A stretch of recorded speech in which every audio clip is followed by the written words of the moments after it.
Hello everyone and welcome back. In this video, we are going to do exploratory data analysis on the Turbo Engine dataset provided by NASA. So as usual, at first we will import all the necessary libraries, and in the next block we will see how the data frame looks like. Once we import the data frame using pd.read.csv, you can see this is how the structure of dataset is. It has total 26 columns and 20,000 something rows. It has features such as cycle, operational setting and sensor measurement, and the last one is the remaining useful life, which we need to predict. To first understand the distribution of the data provided to us, we will execute this block of code, df.describe. It will generate a statistical description for each feature given in the dataset. So we can see that the features are here: cycle, operation setting, sensor measurement, and same are the features here also.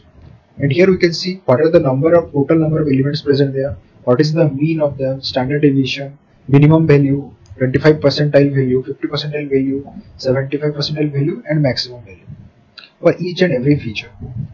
One thing we can notice from here is some feature, such as if I give example operational setting 3, it has its mean to be 100, 25% to be 100, 50% to be 100. That means this is kind of a constant variable. And we can also see that here as well. Operational setting has a constant value throughout, that is 100.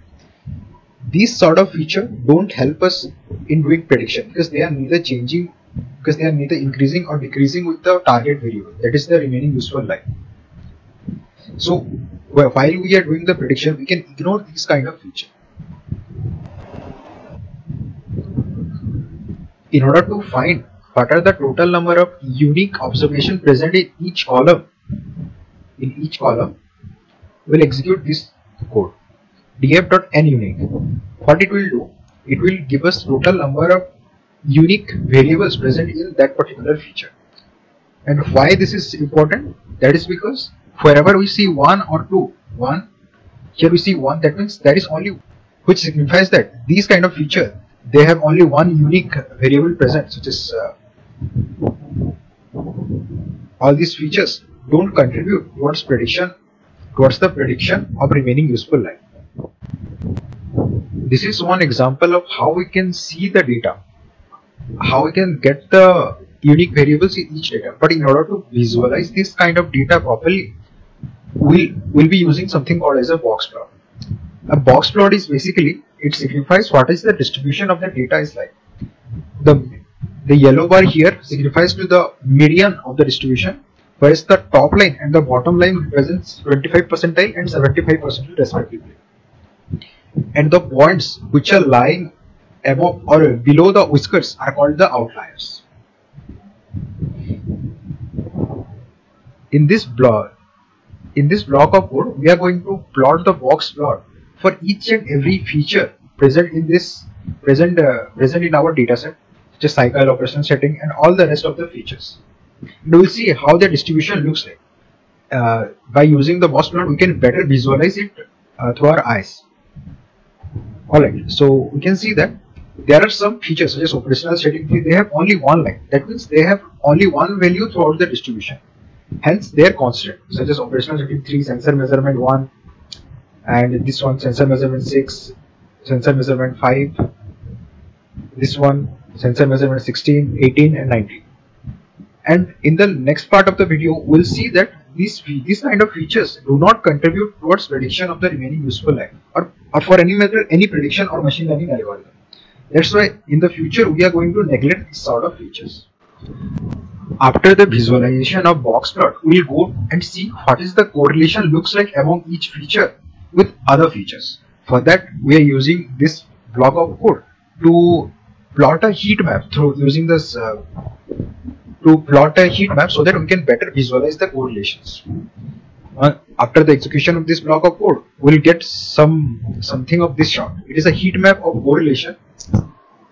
You can see here our goal will be to see which features have higher correlation with the target. That is our remaining useful life column. You can see that the cycle value has a very good correlation with the remaining useful life, which is kind of obvious. Here it has 0.74 correlation. But if we see operational setting 1, setting 2, they have very low correlation. which is less than 0 or 10 to the power minus 3 order. And we can see that operational 3, it shows blank. That means it has nan values in it. Why nan value? Because it is constant and it does not have any contribution or correlation with the remaining useful life value.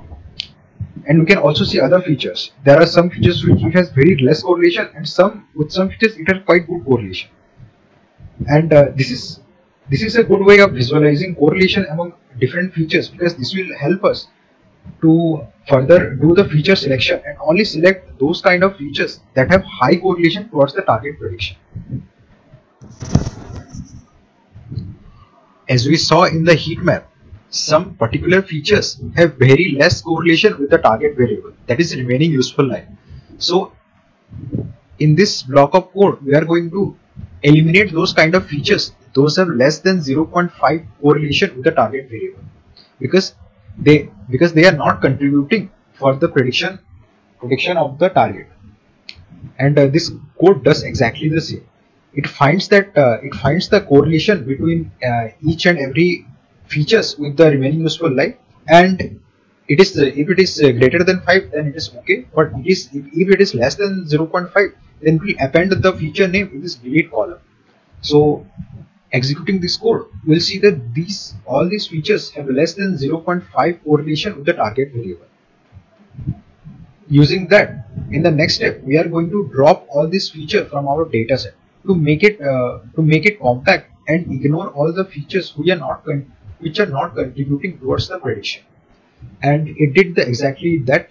And this is the final feature dataset we have in our hand.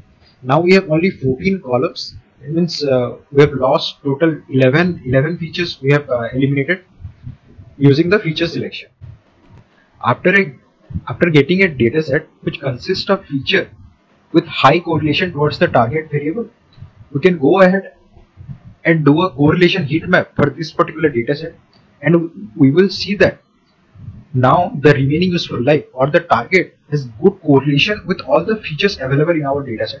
All the features have a more than 0.5 or 50% correlation with the remaining useful life.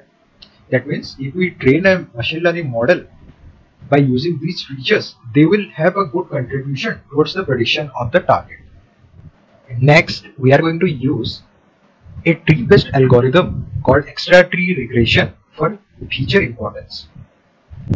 The goal behind doing the feature importance is that right now we have total 13 features in our column and one target, but not all the 13 features are equally important to predict the remaining useful life. Some among these features have higher contribution, whereas some other have very less contribution. So in order to evaluate the importance of each feature, we are going to do this feature importance. For the feature importance, first we will divide our given dataset into features and target. Then we will fit it with something called as an extra tree regression model. Once the model is fit, then we can print the model's important, which is a method present inside the model or the extra tree regression instance. So here we see what each feature, how much importance each feature has. And in the next section, if we plot those features according to their importance, we'll get something of this sort of curve. We can clearly see that the feature name cycle has the highest contribution while predicting the output.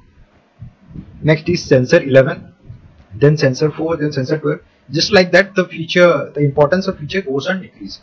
This was our goal, to see which feature has what contribution for the target prediction. If we use all the 13 features available to us and fit a random forest algorithm using all those features, we can clearly see that it has a test set error of 50, root mean square error on the test set of 50, and root mean square error on the training set of 12, and it is still a highly overfit condition, which we would like to address. Next, we will see a forward feature selection method, which is a very good way of selecting effective features to train any machine learning model. Just like we did in the previous section, we obtain the feature importance variable and sorted them according to their contribution in a descending order, highest first and the least contributing at the last. If we obtain the keys for that series of features, we get these variables. These are all the features sorted in a descending order of their contribution for the target variable estimation. You can see that the cycle feature has the highest contribution, then sensor 11, then sensor 12, and so on and so on. Now we are going to change our data frame in this way, that we will sort that our data frame, we will have the features in this particular order, and we'll see why we are doing this arrangement in the next steps. So then our data set will look something like this, that we have the highest contributing feature at the first, then next contributing at the next, and so on. These features go on a descending order according to their contribution for remaining useful life estimation. And now comes the important part. In this part, we are going to do the forward feature selection technique, where we will, at the first stage, we will take only this feature, that is the cycle, to estimate the remaining useful life. In the next iteration, we will take first two highly contributing features, that is cycle and this sensor, the cycle and the sensor 11, to predict the remaining useful life, and we will see the performance. In the next step, we will take all these three features for training and then see the performance. In the next iteration, we will see the first 4 features for training and then see the performance. So on. We will do the same for the all 13 features present in our dataset, and we'll see how they perform on the test set and how they perform on the training set. If we run this code, we'll get this sort of output, which will give us that when one feature is used for training, we are getting a test set error of 16 and a training set error of 39, which is very bad. Then when 2 features are used, we are getting a test set error of 55 and the training set error drastically decreases to 23. Then when we use 3 features, our test set error is this much, and training set error again decreases to 13, from 23 to 13, and it goes on decreasing until we have used all the 12 features available to us. Then we got a training set error of 12.57 and a test set error of 50.76. If we plot this train and test error according to the number of features, here the x-axis represents the number of features and y-axis represents the root mean square error obtained, we can clearly see that there is a constant decrease in both training and test error. That means the accuracy goes on increasing as we are increasing the number of features for the training. This implies that all the features that we are using in this case are contributing some amount for the prediction of the remaining useful life. That means we can go ahead for training using all the 13 features present in our this data set.